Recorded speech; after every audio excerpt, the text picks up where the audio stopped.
Ciao amici, bentrovati. Oggi vi parlo ancora di questo autore che è John Dixon Carr, ne ho già parlato diverse volte. Nel video precedente i libri con Sir Harry Merivale erano firmati Carter Dixon, invece oggi sono firmati con John Dixon Carr. Vi parlerò di un altro personaggio seriale che è il dottor Gideon Phil, un gargantuesco investigatore. Invece Harry Merivale, non mi ricordo se l'avevo detto, era capo del controspionaggio militare, medico e avvocato, modellato in parte su Winston Churchill e infatti gli somigliava anche fisicamente da come era descritto. Quello di cui parliamo oggi invece è Bencolin. È un diabolico gargantuesco investigatore.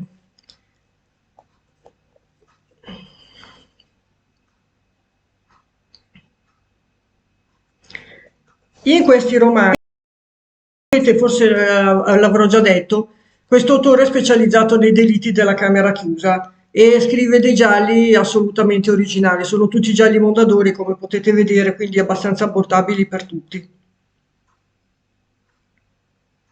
In questo giallo originale, ad esempio, una strana criminale pugnala il commesso di un grande magazzino solo per rubare degli orologi in esposizione.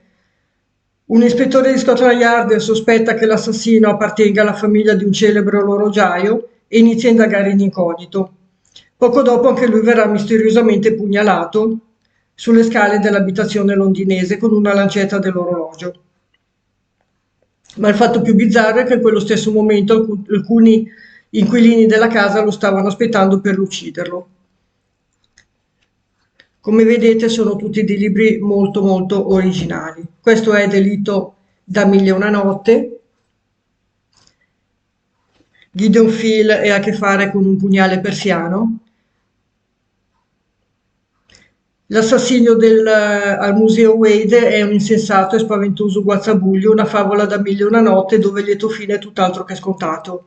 Come questo, anche questo vedete un libro molto molto particolare, come tutti i libri di questo autore. Ne ha scritti veramente tantissimi con diversi personaggi seriali, tutti molto belli. Quest'altro che vi propongo oggi, anche qui è stato utilizzato un rasoio molto affilato,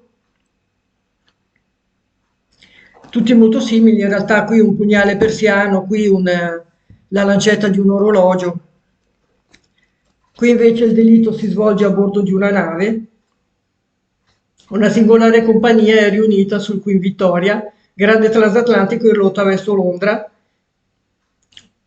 Un aristocratico misantropo, uno scrittore di romanzi gialli, un burattinaio francese con la nipote, un vecchio lupo di mare, l'inventore di una pistola insetticida, un esangue critico letterario con la moglie e un giovane diplomatico americano. Sembra un po' tipo 10 piccoli indiani come romanzo. Tutti bellissimi, scritti sotto diversi pseudonimi da questo autore che ha creato, come ho già detto, 3-4 personaggi seriali. Per appassionati del giallo classico, ve li consiglio caldamente perché sono tutti romanzi da 4 stelle questi. Bene, fatemi sapere se li conoscete, al prossimo video, a presto, ciao.